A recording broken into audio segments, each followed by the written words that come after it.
Welcome to Zero Trust with Zero Exceptions, an HMG strategy webinar powered by Palo Alto Networks.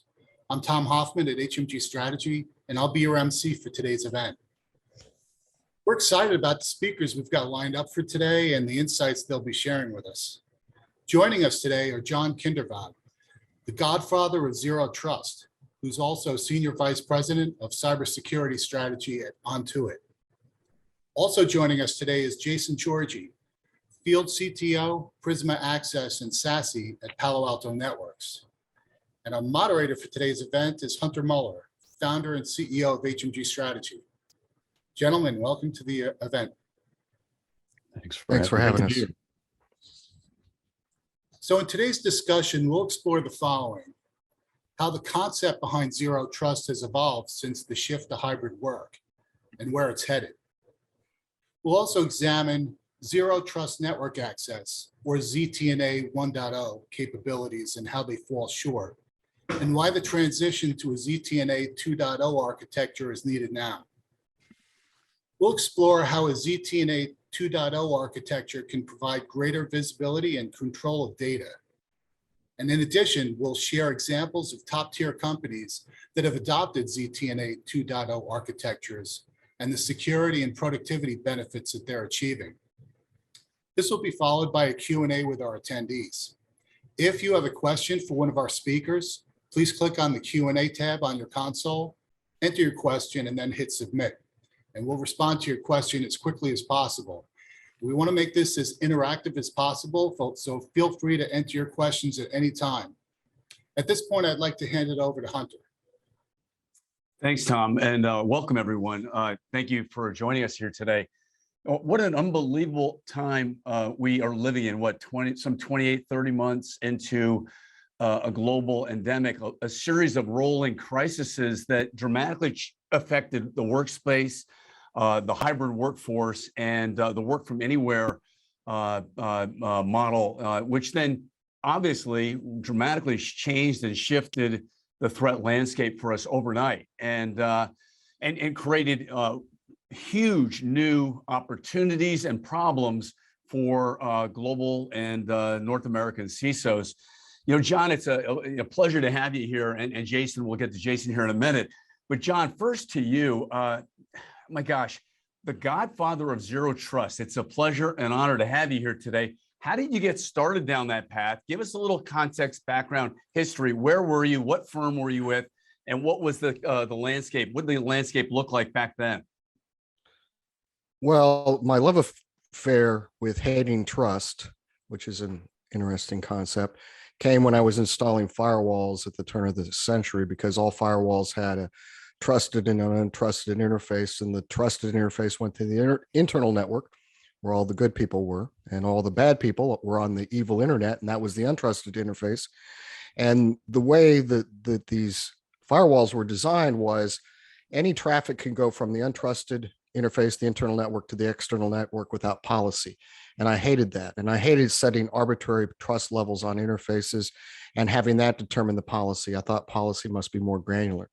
So fast forward a number of years, I ended up in 2008 at Forrester Research, and they gave me the freedom to talk about to look at various topics, to think big thoughts, as they said. And one of the things I wanted to focus on was this concept of trust. It's a human emotion that's been injected into digital systems for absolutely no reason. People can't even define it.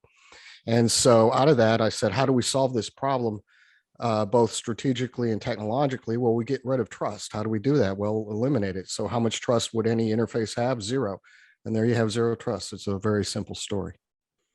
So when you first came up with the idea, I understand you had quite a bit of resistance.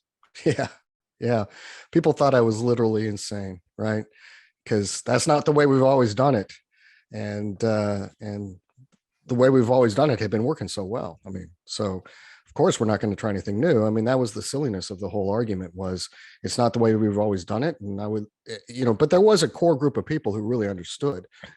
And a lot of them were very important people in the industry. In fact, Palo Alto Networks was the first vendor who got behind it and called me in to meet with the founders immediately after the first report was published. So, you've always had, there's always been enough people going, yeah, you're right, just keep going, to encourage me to keep going. Hey, John, talk to the CISOs or the tech leaders that might be on the call here today that often are in that hot seat, right? And the cyber event hits, say, Thursday night at 2 a.m., and they end up working out all the way through the weekend to get it resolved by Monday, whatever. And they feel a little different, a little alone, a little lonely, and a little out there, right? So you're clearly a genius outlier, but you've figured out an insight, to the way the world works, and helping companies and people and Palo Alto and others. How do you get that leadership zone where you knew you were confident, you knew you were right, and you knew you were on that right track? So think about it. Thursday at Friday at 2 a.m., the cyber attack hits, and the CISOs working through the weekend with their team. What are the votes of confidence or the ideas that you would give them as they're working through a problem resolution on a global level? Well, that's the time when they realign their thinking, because what they were doing didn't work, right? And so the problem with any successful cyber attacks, and the goal of zero trust is to stop data breaches and prevent other cyber attacks from being successful. So we can't stop a cyber attack from starting, but we can make it unsuccessful. And everybody needs to understand that you're not a victim of a cyber attack. You are a co-perpetrator, because you have policies in place in your systems that allow it to happen. So all bad things happen inside of an allow rule. And that's what you need to understand. You need to focus granularly on what you are protecting and allow the right users to access the right resources in the right manner, very granularly, and not just open up things to everybody. So we've given too much access to too many users for too long. And because of that, our organizations co-conspire with our attackers to allow us to act successfully.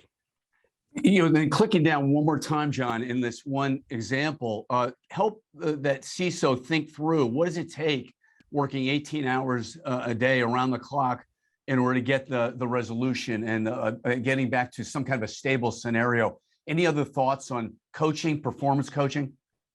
Well, that's the time to go to your leadership and get them to say, hey, we need to change the incentive structure to allow people to build these kinds of zero trust environments. The reason that oftentimes it's very difficult, I was just in Germany last week and talking to the leadership there. The people who don't like zero trust are the network engineers, right? Or the software developers, right? Because they don't want to change the way they're doing. And they feel like, well, if we try something new and it doesn't work, we're going to get blamed. And so you have to have leadership come in and say, no, we're going to re-incentivize you to do it the right way, which is exactly what happened when President Biden issued his executive order on modernizing cybersecurity and mandated that all federal agencies adopt zero trust. The real value in that was a change in the incentive structure. You get the most important, one of the most important leaders in the entire world to say it's okay to do this. That changes incentives, and everything is ultimately about incentives. So, John, things have been shifting, though, over the years. Where are we now, and what needs to happen next? Well, we need to see a broader adoption of zero trust tactically. Both strategically and tactically exists at two planes. There's a strategic plane designed to resonate to the highest levels of any organization, and there's a tactical plane. How do you do it? And I've never been prescriptive on the tactical side, because I always knew that the products were going to change and evolve and get better. Strategically, it hasn't changed at all, right? There's been some terminology adjustments and nuances and things like that, and a lot more research written on the strategic side. But tactically, the products get better or they get worse. I'm seeing both things happening. I'm seeing products that are getting better, and I'm seeing certain things that are getting worse. For example, native cloud security is really bad because it's based upon the Linux kernel and the IP tables firewall, if we call it that. It's really not. It's an access control list. So a lot of people think they're getting good security in a cloud when they're getting worse security than we had in the late 1990s.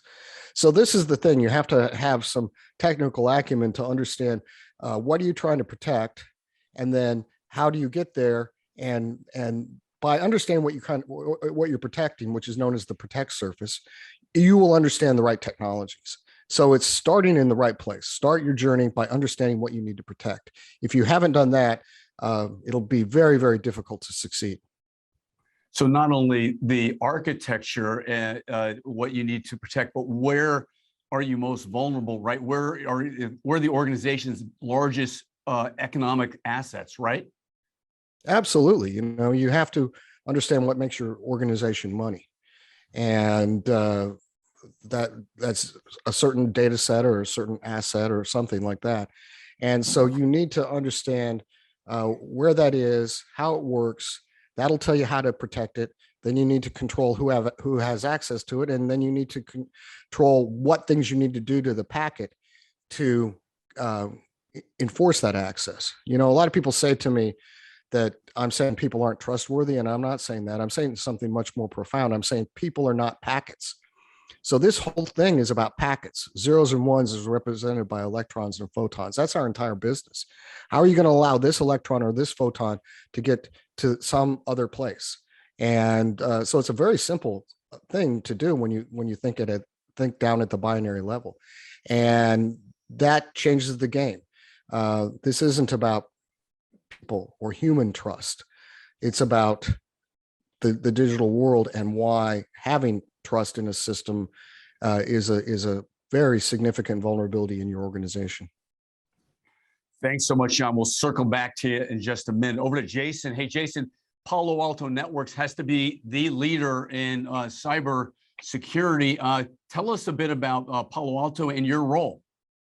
Yeah, sure. So thanks for having me again, Hunter. Appreciate it. Palo Alto Networks is the largest pure play cybersecurity company in the world at this point. We've grown significantly over the last 3 years that I've been here, and we're just over 11,000 employees today. Our portfolio spans across several areas important to today's cybersecurity leaders. My particular business in Prisma Access and SASE is surrounding cloud-delivered network security, enabling zero trust from a network security architecture perspective. But the portfolio spans cloud compute security in terms of our Prisma Cloud offering, which handles workloads, containers, and things like that in terms of the workload security. SOC, automation and modernization in terms of using machine learning and AI-based technologies to really help really push the SOC forward, endpoint security, and even manage threat hunting and analysis. So we're really kind of spanning a lot of areas of concern for a lot of today's executives, which actually makes us, pretty appealing to a lot of organizations that really want to put a good foot forward in reestablishing or modernizing their cybersecurity strategy. My role here is the field CTO for SASE and Prisma Access, which just means I am a field-facing solution type person. I'm not a engineering CTO, if you will. So I talk to customers all day, every day around what technology can be used to enable the outcomes that they seek. And that's what it's all about. It's about understanding what you're needing to stop or prevent, and then how can we actually make that a reality for that organization. Jason, I've been tracking Palo Alto for going on 5, 6, 7 years. It's amazing your success and the growth. Patty Hatter's a great peer colleague of ours at HMG Strategy. She runs your customer delivery space. What's unique about the culture at Palo Alto that really makes Palo Alto uniquely outstanding? I think overall it's that you can chart a path for yourself as long as you're willing to grow and evolve. So Palo's a great company in that they don't stick you in a role and then just tell you this is your job, get mundane, or enjoy the mundaneness of it. You can actually get involved in various areas around the company. Our executives have a pretty open door policies, whether that's to engage them in a customer pursuit or just talk to them and say, hey, I have this idea. Is this something that we should be thinking about? And so I think it just breeds this culture of everybody's inclusive, everybody's keen to collaborate. And you know what? We've got the best of breed products out there. And so I think that's what really keeps things exciting. Is it's one thing if you're trying to peddle garbage. It's another thing when you've got the best cybersecurity out there that you're really trying to, evangelize and get our customers safe behind. Great, thanks, Jason. Just I'd encourage our attendees to put a question in the chat to get this interactive. I certainly have a whole slew of questions here I want to roll through. Since the pandemic hit the last 30 months, it really accelerated this hybrid work from anywhere environment. Jason, when you think about the challenges it's posed, CISOs, any new findings from your broad customer base reach around the world, around the globe? Yeah, well, the first thing is, when we were starting to talk about zero trust network access, which is an interesting term or acronym on its own, but a lot of organizations at the onset of the pandemic realized, well, let's look at it this way. When customers were accessing our resources, they were probably walking into a physical office of ours and accessing resources. It didn't have to be, in a data center on campus. It could have been cloud resources, but there was an initial set of security controls that were physical, right? Badging into an office, authenticating to a wireless access point or a LAN segment of some sort. And all of those guardrails that were at least that initial point are gone. So the first network that all of our users attach to access even our most critical resources is not private or secure, right? It's the internet. And so now how do we get users there as efficiently but securely as possible? And so organizations started looking at, how do I scale my remote access solution? Because what I've done right now, to John's point earlier, the network guys kind of fear it a little bit because it's built on trust. The whole idea is to get traffic flowing, right? And anything that could stop that could stop business. So I don't want to be blamed for it. I just want to get, this is plumbing. I just want to get this stuff going. But that trust, that inherent trust, is the problem now that we have to solve. And cybersecurity leaders across the board have evolved to that concept. They completely understand that implicit trust is no longer a viable outcome for connectivity, because it violates business privileges of reducing risk, right? So they have to be looking at what is our business posture in terms of risk and things like that, and how do we get reducing it? Well, trust is the opposite of what you're trying to accomplish in that world. So everybody started looking at how to scale remote access solutions, and they stumbled upon, oh, well, it's no longer VPN or RAS, it's ZTNA. But what wound up also happening is, as organizations started digging into this, it's like, wow, there's a lot of zero trust network access vendors out there. How do I differentiate them? And are they truly zero trust? Because everybody's heard about zero trust. People want to learn more about zero trust. They're not quite sure. Whenever I hear the term zero trust as a buzzword, it's like, okay, got it. But that also means you don't understand what it could do for your business, or what you need to do to, or how you should want to implement that, right? So then it's a matter of taking that step back and say, all right, fine. What are the outcomes that you need to achieve with this hybrid workforce, or a majority of your workers at home? What are the risks you see that you need to mitigate? And then is there a way we can do that with zero trust network access? So that's kind of how things have evolved over time. And right now it's just become, I think I know what I need to do for a lot of these security, executives and practitioners. Just, I'm not really sure what the right implementation track is for me at this point. Great stuff. I think at this point, we're going to try to do a poll here, right, on what are the shortcomings of ZTNA 1.0 architecture.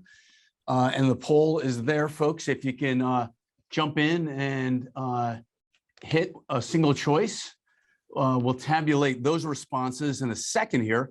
It's unusual times, right? Unprecedented times. John, Jason, unusual, unprecedented times requires unusual, unprecedented, courageous, passionate, bold leadership, right? Go back to that outage at 2 a.m. Friday morning. Any leadership coaching for a CISO in that crisis when it hits?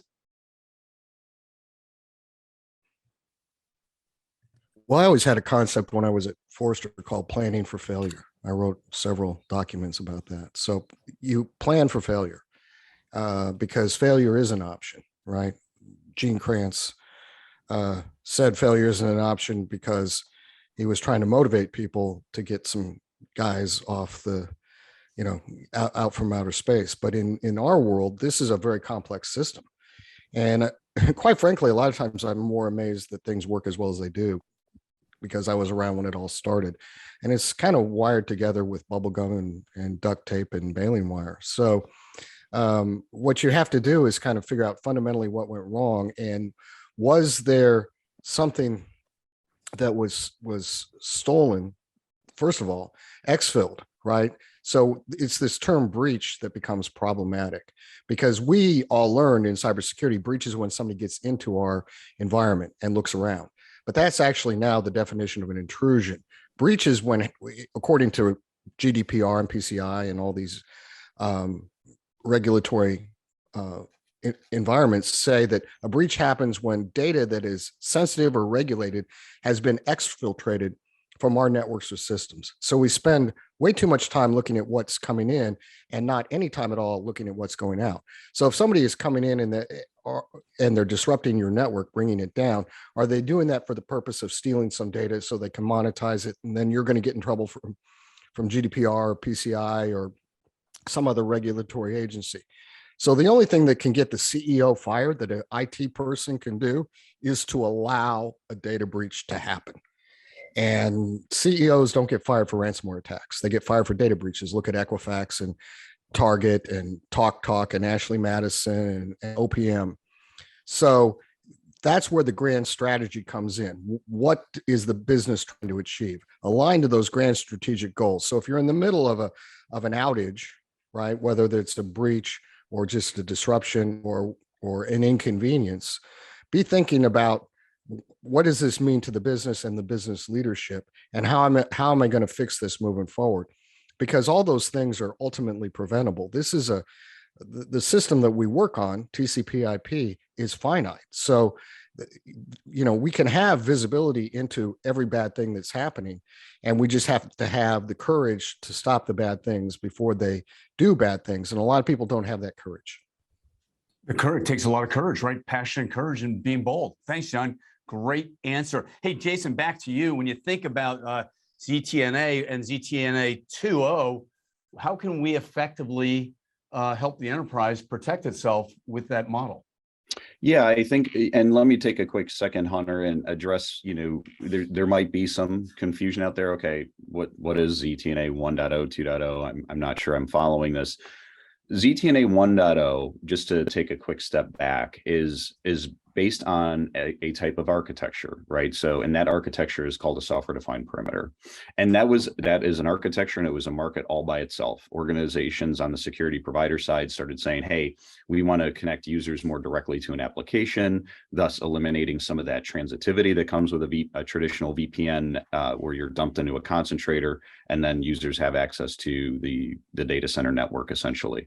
So it evolved based on a concept that F5 actually created years ago with application management, which APM, which was publishing an application to a web top and creating a micro tunnel between an endpoint client and that application. So the software-defined perimeter was kind of born out of that same concept of taking this thing, but then having a broker manage that session. So a user wants to request access to an application, a cloud broker intercepts that idea, or an on-prem broker, it could be, but most are cloud delivered now, and says, okay, do you have access to this resource via policy? Once we do a check, are you authenticated? What is your device posture at a high level? Once those variables are known, then we will allow you to establish that access. So with that, there's no implicit trust to a resource by connecting to that service. So that's where the name ZTNA kind of came from, which an analyst firm coined, so eloquently back in 2019. But that's kind of where they stop, right? And this is where the confusion that I was talking about before comes in, because organizations are looking at, well, ZTNA, it's zero trust, it's zero trust, it's zero trust.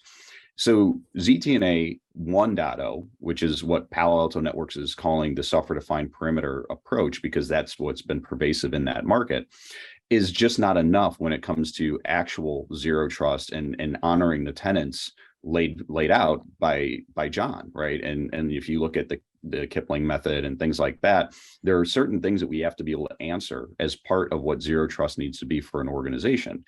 So we just decided we're going to honor those tenets, and we're going to define them in terms of how we would translate those to zero trust network access, that specific part of the zero trust strategy. And that's where ZTNA 2.0 comes into play. It's to say, okay, fine. Understanding the issue of not having implicit access to a resource, but what else do we need to solve for? What do we have to honor there? And that's things like least privileged access, truly attribution of the application access itself, not a published entire application that you have access to. What about continuous trust verification, making sure that if behavior changes or something's going on within that session, once it's established by policy, if that user, happens to be a rogue insider or credentials are stolen, so stolen or abused credentials are now used to access a resource. How are we able to identify that and make a change in that session itself? Continuous security inspection, right? Making sure that once that access is established again, what if we assume breach? So to John's point, we're always thinking about what could happen if looking at the ingress, but what about the exfiltration, right? What's happening when it leaves? So if we're not looking at that session bidirectionally for, malicious activities such as uploading malware to a host in terms of a file that other people are expected to download and create a company-wide infection, or pull data down that they might have access to via the ZTNA policy, but not quite compliant with your DLP policy, but you've got no DLP policy in line there. How are you stopping that? And then finally, the last two things is taking that assume breach posture further, protecting all data. So don't limit it to your data center and cloud. What about SASE? Because your data is your data. It should be everywhere. And then protecting all application types, making sure that this solution, if you're going to select a ZTNA solution, it can protect any application in your environment, not just a select few in a few locations, because then you need other solutions bolted onto that, or, to supplement the gaps that solution leaves you. So I just wanted to quickly draw out the distinction between ZTNA 1.0 and 2.0. So as we continue the conversation moving forward, there's a little bit of a grounding there. Jason, and to add on to that, because people got really wrapped around the axle about what was the tunneling protocol in this VPN. And so VPNs kill the VPN. Well, there's only two ways to send traffic across the public internet, either clear text or encrypted. So there's multiple tunneling protocols you might use. SSL TLS, we've been using it for years, and I've been using it for 20 years, right? IPsec, there's times where that's most really important and very, very useful. So it doesn't matter the tunneling protocol. What matters is the policy inside the tunnel, right? So having a layer 7 Kipley method policy enforced on the traffic inside the tunnel before it accesses a resource. That's who, what, when, where, why, and how. Who should have access via what application? Where is that resource located? Why are we letting it happen?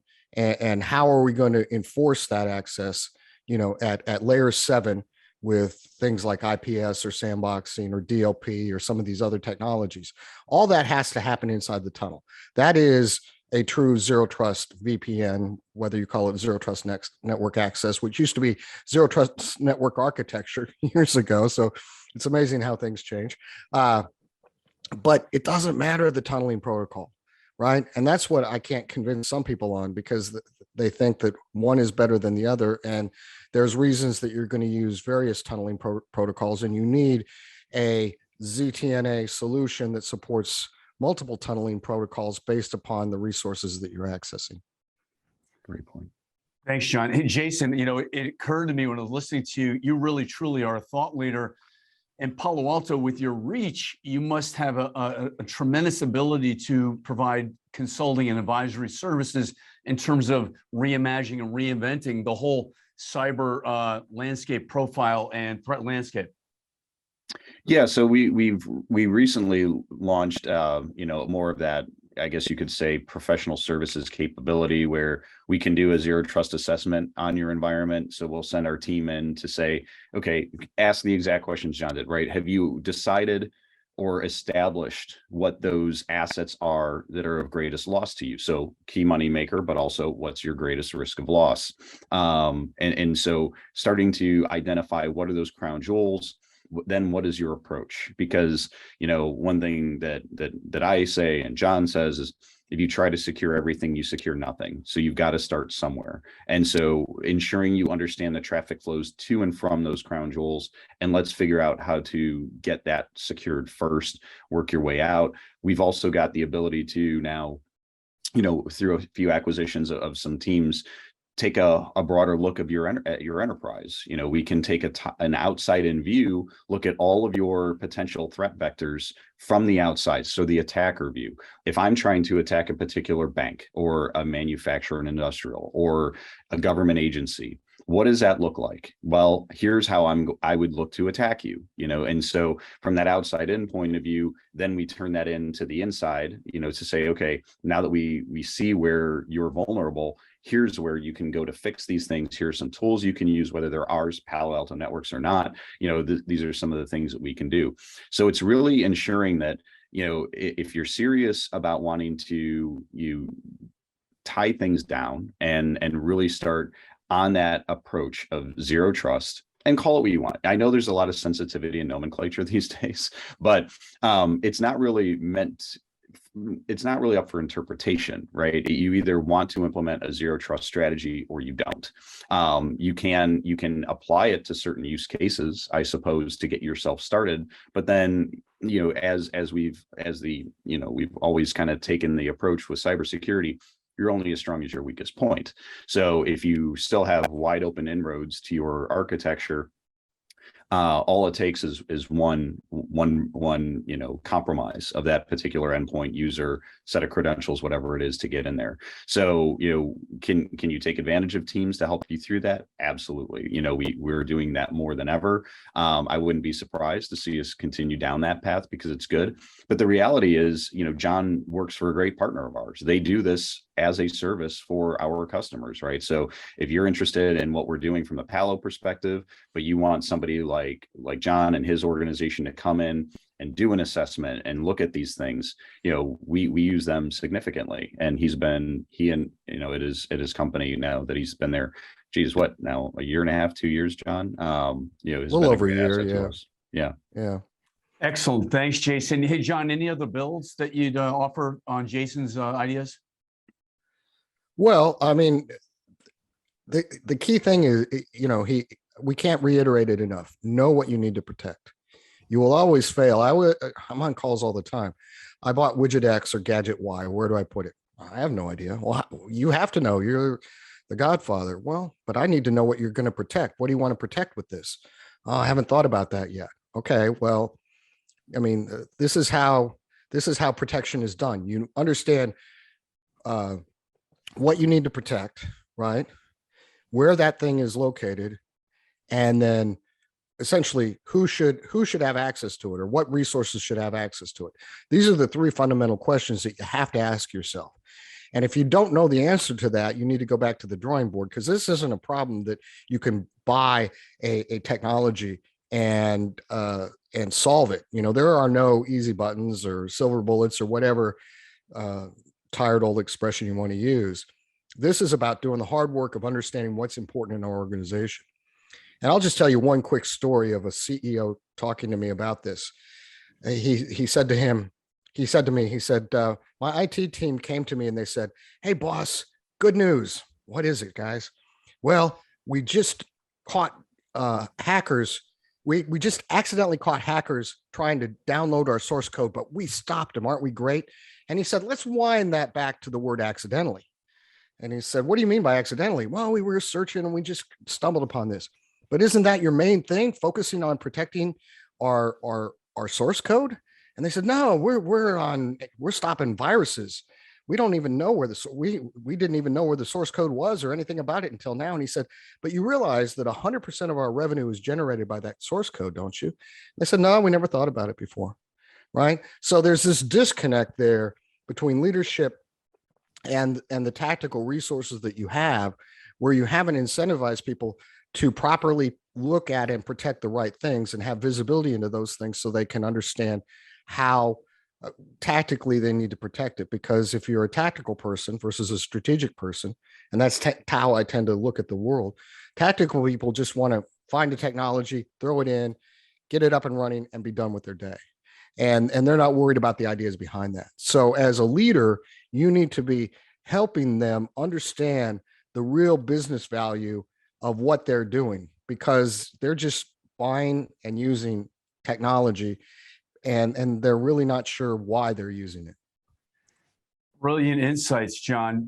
This is for both of you. When you think that through, it is about being that strategic thinker with the business and finding the assets, the data, the crown jewels of the company, how we make money, how we keep our customer information safe and secure.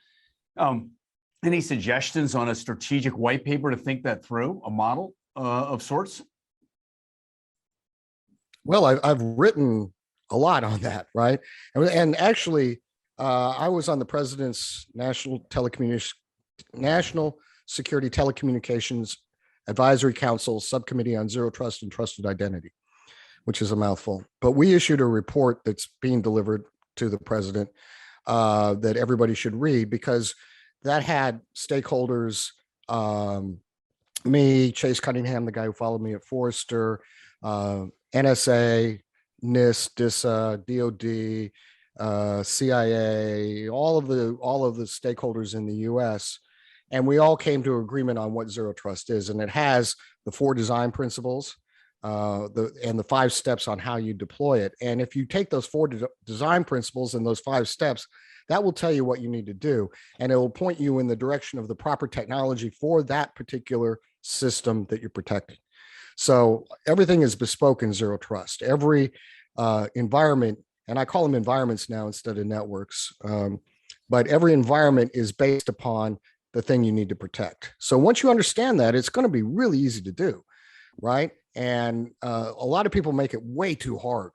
And sometimes I read things, I go, wow, I don't understand this. Boy, if I hadn't invented it, I wouldn't know what to do. So don't make it hard, man. Make it simple. Simple is better. And zero trust is simple and easy and deployable, and it's incremental, it's iterative, it's non-disruptive. There are very few downsides to it. If you make a mistake, you make a mistake in a very small area, you know it very quickly, and you can rebound from that very quickly. So there's very little chance of disrupting your environments, which is the main thing people are worried about. John, you seem like you're really evolved and successful, and you probably love what you do. Why do you love the work that you do? Because it's very apparent in your presentation. Well, there's only 3 adversarial businesses in the world. There is the military, there's law enforcement, and cybersecurity. So if you work for a company, your company has competitors, but as a cybersecurity professional, you have adversaries, you know, the malicious actors out there. And so by doing anything that delays their ability to be successful, you've made the world a little bit better. And so you can get a lot of I'm a mission-driven guy, and you can start to get your mission accomplished by being part of this great thing called cybersecurity. You know, General John Davis, who's a retired 2-star general and the Jason's counterpart for the federal government, said to me one time, I think in Toronto, he said, John, I've fought my wars. You go out and fight yours. And that just inspires me every single day to go out and fight this cyber war against people who want to do bad things to our organization and to our society. Great stuff. Thanks for sharing that personal insight. Hey, Jason, over to you. And then eventually, John, CEOs and boards need help. How do you recommend CISOs address and get engaged with the CEO, the C-suite, and boards? And any best practices that you can suggest? Yeah, and it's so whether it's zero trust as the strategy and going down that path, I mean, there are ways that you can line that up to what a business objective needs to be, right? What we're trying to, like I said before, prevent what's happening. But even if you're now, saying we're going to start with a zero trust network access solution to help jumpstart some of this, or we are already working on some zero trust strategy over here, but we need to complement it because our remote workers, we need a more secure approach for their ingress access to our resources. It still goes to the same place, which is outcome focused. Say it in terms that a board or a CEO or any business leader, CFO, right, chief administrative officer can understand, such as, okay, let me go through these things one more time, right? If I talk about what are those 5 tenets of what we're doing with ZTNA 2.0, least privileged access. Okay, what does that mean? Well, boil that down. What's the outcome that you need to achieve with that? Well, I have we're trying to prevent having too many users with too much default access to sensitive data. Okay, I can understand that. When we talk about, something like continuous trust verification. Okay, what does that mean? Non-technical speak.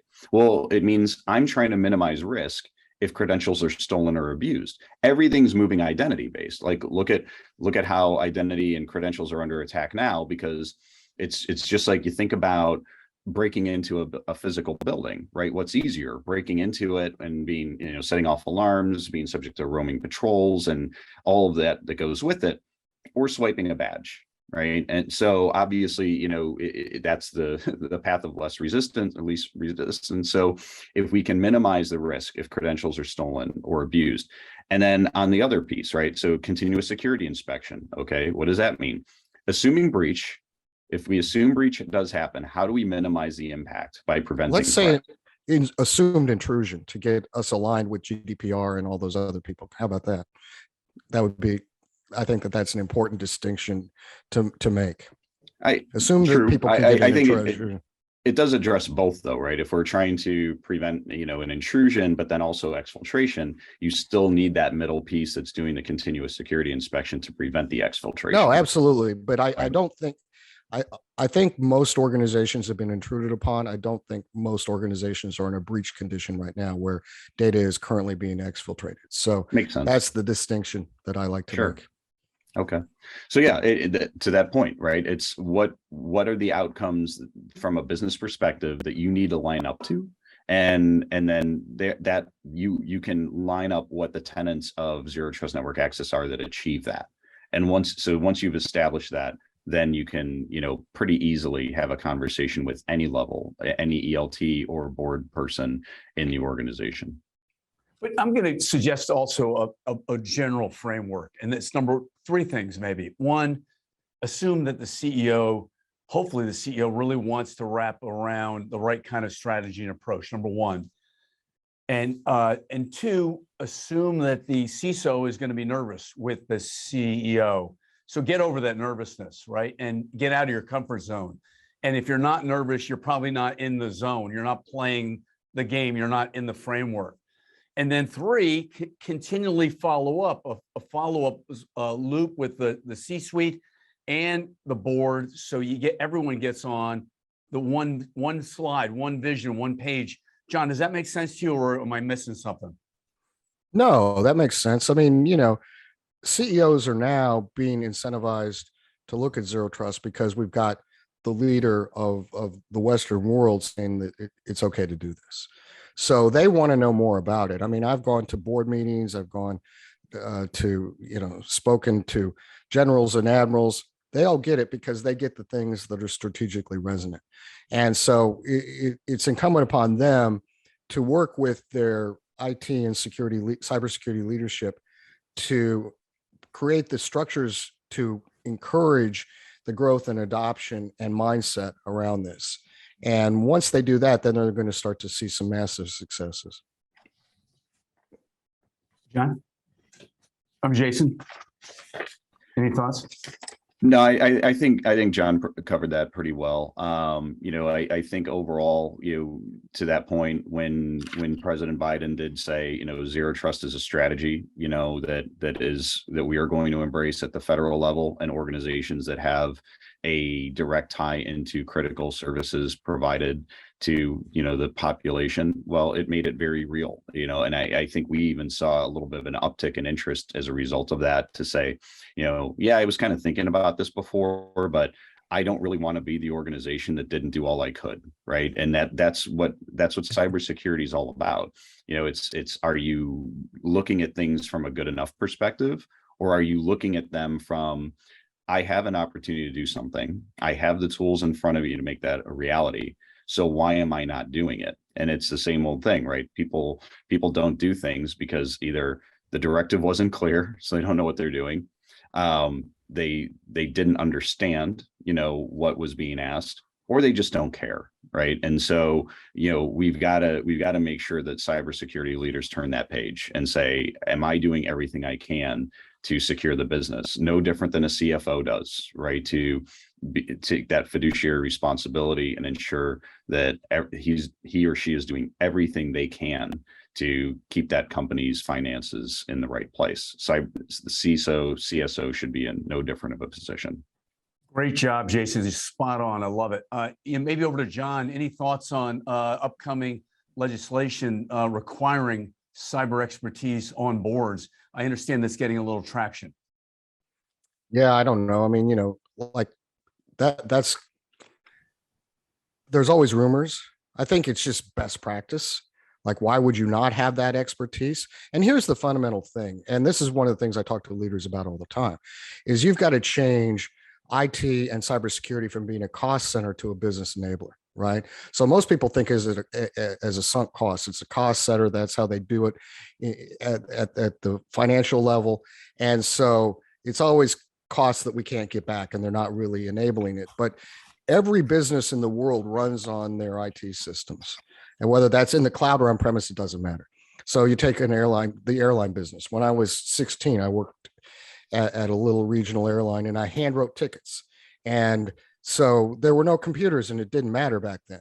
But now you can have the 3 Ps of the airline business, pilots, planes, and passengers. But if the computer system is down, that plane is not getting off the ground, right? It doesn't matter what you do, it is not getting off the ground. So you need to look at your IT business and your cybersecurity business that protects it as critical to the business, and change. I would suggest changing the way the accounting is done, so it's not just overhead, but it's something else, right? I mean, maybe we need to invent a new way to do accounting for this kind of business, because it's new, and the old accounting principles don't really work. But now I'm seeing people call me and say, "Hey, our new CFO just said we're underspending on cybersecurity. How do I deal with that?" Right? That's a new problem to have. Whereas before, you're fighting for budget. And so if you're spending 1% or 2% of your IT budget, which is almost nothing, you're not spending enough money on cybersecurity. Well said.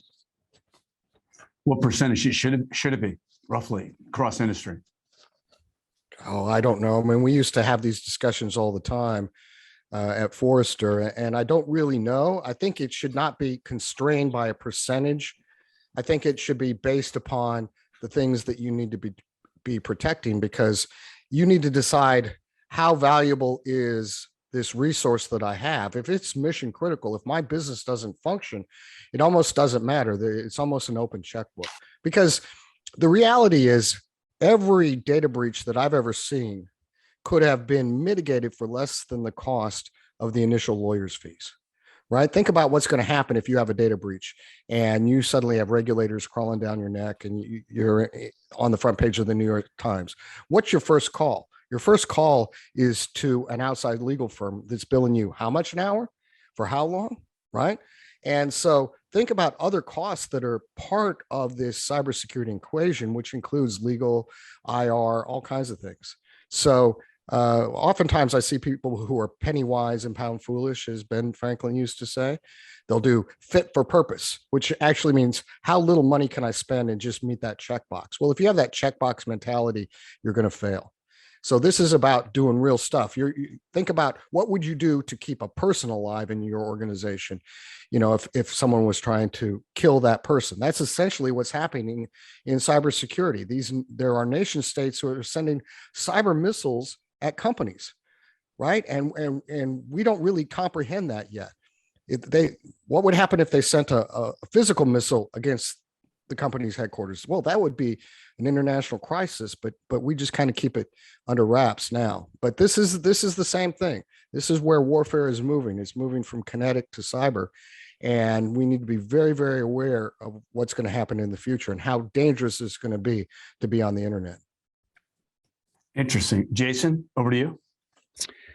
Yeah, I think one of the biggest things that we really need to look at is if something bad happens, what is our risk? And that bad thing can happen from the physical perspective, like John said, to a digital perspective. But what is the cost of that? We're seeing cyber insurance, right? So to John's point, how much are you going to invest in this? Well, how much does it cost you to get out of this mess? Well, now we've got cyber insurance that, okay, great, we can do that. But you know what those firms are doing? They're using teams like ours to go in and do an assessment to say, well, are you a good insurance risk or not? And this just gets back to the point of, where are you making the right investments? Because technology is now just a business enabler. Every company out there is a tech company. It doesn't matter what you do. If you have an online presence, if you have an app, if you are selling anything digitally or using some type of, blockchain in your environment, you are a technology company, like it or not. If you have a data lake and you're doing business intelligence, right, you are a technology company. So all of these things mean that you have to look at this from a technology perspective as well. Everything that we do to build in physical security, like I even used the example before with swiping a badge rather than breaking into a building. Think about what facilities administrators do, from lighting in the parking lot, going back to the CISSP, security, it's physical, it's digital, it's everything. It's the chain of custody and knowledge in the asset itself. So, when we think about, what are we actually protecting against? Are we doing enough on the cyber side? Because, when we think about now the evolution of networking and network security, as we talked about to start this whole thing off, the network was plumbing to get packets flowing, make sure that we could do our jobs, right? But that implicit trust that we built into those networks at the time are the exact same thing that we're trying to, correct with something like zero trust and zero trust network access. So looking at that from that perspective, are we still doing things from the network and compute perspective that don't embed security, or it's not part of it? And if the answer is yes, then you're doing it wrong, right? You can't, these are not exclusive capabilities or areas of our environment anymore. There's no more compute and security. There's no more network and security. Network security is a term for a reason, but that from, my business's perspective, that's what Secure Access Service Edge, that SASE of convergence of networking and security, is meant to solve. It's so if you're going to do something new and modernize your network, security is just going to be part of it. It's going to be embedded with it. It's not going to be an afterthought that you're going to bolt on later. Or if you're looking at your cyber strategy and you're like, oh, well, we're going to implement the strategy, but it's only going to be for these components because we've got this network over here that's not going to have it as part of it, or this data center over here. No, it's how do you take that more holistic view of things? Because, once we do get to that place where we've got things locked down in the way we need to, we are mitigating as much as we can from that, weakest point perspective, then that's what's going to set us up for greater long-term cybersecurity strategy. Excellent stuff. Well, it's been a great session. We only have about 5 or 6 more minutes left. A little bit of a lightning round here. First up, quick question. What do the CEO and board need to know about zero trust that they're not being fed effective information on?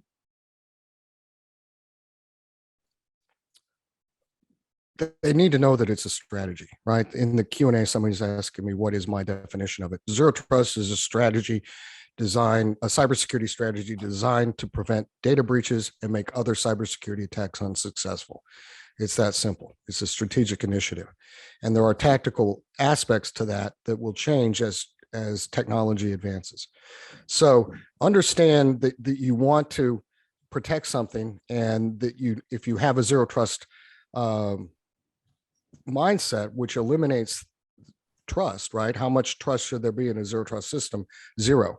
I tried to be pretty explicit about that, and people keep trying to say, well, no, we're going to create trust engines and we can define. You can't do that. You don't even understand what trust is. But if you have that mindset, you have a greater opportunity to protect the data and assets that are significant to your organization, and reduce the ability of an attacker to successfully attack them or steal them. Thanks, John. All IT groups should be moving from the Department of No to the Department of Go. How can ZTNA 2.0 help accelerate this and achieve that? Yeah, I think, it's making it relative, right? When you're talking to a business leader, you're talking to any head of R&D, you're spending all this money on resources, research, engineering, whatever you're doing to make our company better, right? Produce a better product, gain a competitive advantage. Well, how are we preventing that from getting lost, right? So speaking to things in that perspective really helps those CEOs understand what we're trying to do. And zero trust network access is just an enabler of that, right? It is taking that strategy and saying, okay, we're looking at this holistically as a strategy, but now we can solve for a few of these use cases very specifically around, remote workers coming into our environment, or branch users sitting in a branch coming into, or trying to access these resources. Do we have that unified set of access control policy? Do we have that unified set of security controls that is keeping things consistent as users are on net, accessing on-prem or off-prem resources, or when users go off-net, accessing those same on-prem or off-prem resources? So it's just a matter of making sure that we're looking at this as simply as possible in a more holistic way, but also tying it again back to that business. What are you guys trying to do from a business perspective? How can we keep it safe? CISO specifically, like there is a difference between a chief security officer and a chief information security officer in a lot of ways. The CISO itself has to redefine themselves, if they haven't been able to do it yet with their executive leadership team and the board, that we're not the password enforcement people. Yes, it's a big part of it, but people look at the CISO as a pain in the butt, right? Like, oh, we're going to do the phishing, and the spam test and all this stuff, and somebody's going to come around and ask, oh, is that Post-it note, on your cubicle, your password? We're not trying to. Yes, it's a part of it, but what we're trying to do is keep our company and the assets we've spent all this money, engineering and stuff to build, safe. So how can we best align to make that a reality? Hey, Jason and John, this has been an amazing digital summit. What great thought leadership. I think the best ever in 15 years. Hats off to both you, Jason, and you, John, and your respective companies. Brilliant stuff. I'll pass it over to Tom to kind of ask the last question and tie it up. Love working with you guys, and looking forward to more adventures together in the future. Thank you. Thank you. Thanks, Tom. Terrific, thanks. Yeah, it's been a fantastic discussion so far. So, John, one of the questions that came in from the audience is, could you please share your definition of zero trust? Oh, I just did that a second ago, right? Where I said zero trust is a strategy designed to stop data breaches and make other cybersecurity attacks unsuccessful. That's the short definition of it. And then you can get into other things. But again, think of the strategic part of it and the tactical part. And that's the secret to it. And then figure out what kind of actor you are in your organization. Are you a strategic actor or a tactical actor? And then how should you approach engaging with the actors who aren't in your same sphere? So if you're a strategic actor, you need to engage with tactical actors. If you're a tactical actor, you need to engage with strategic actors. And then give everybody as much visibility as possible. I find that too often, no one wants to deliver bad news. And there has to be somebody who delivers the bad news, because otherwise the bad news sneaks up on you. And you're like the poor Target CEO, who I'm sure never knew anything bad was happening in his company. He's looking at Black Friday. Yeah, look at how much money we're making. Oh, what? Oh, I'm being fired. Oh, it's going to cost us $1 billion. Oh, we're going to pull out of Canada. The consequences of a data breach are extraordinary. And people say, well, the stock always rebounds. Well, of course it does. You buy low, sell high. So when it goes down, people are going to buy it because it's cheap and they know that you're highly likely to recover your business at some point. But that doesn't mean it's not painful. And that doesn't mean that a lot of human beings are impacted by this. So behind every data set, every credit card number, there's a human being involved in that. Don't just think of those as data sets. There's human beings involved. You're protecting human beings in your job. Hey, John and Jason, we're about at time. One sec, Tom. How can people get more information on the brilliant work, Jason, you're doing at Palo Alto, and follow up with both of you respectively? Jason and then John. Yeah, so we've got a whole section of our webpage dedicated to zero trust, so you can check it out. It gets into zero trust as a principle and how we've applied it. I mean, when John worked for us for a long time, we took really that whole foundation and made it part of our portfolio everywhere we can, everywhere that it makes sense, because it's part of that. It would be part of a strategy more holistically like that. So check out our website. It's out there. Feel free to reach out to me directly too. I have no problem with that. Great stuff. John? Go to ontoit.net, it.net. And there's things like the Zero Trust Dictionary on there. And then if you want to talk to me, zerotrust@ontoit.net is the email that will get sent to me. Great stuff. Thanks, guys. Tom, over to you. Terrific. Well, again, thank you, Jason and John, for all these fantastic insights that you shared with us. And thank you to our audience for your comments and your questions for us. This concludes Zero Trust with Zero Exceptions, an HMG strategy webinar powered by Palo Alto Networks. On behalf of the entire team, thanks for joining us and have a great day. For more information, please visit hmgstrategy.com and keep up to date by following us on our social media platforms. Thank you.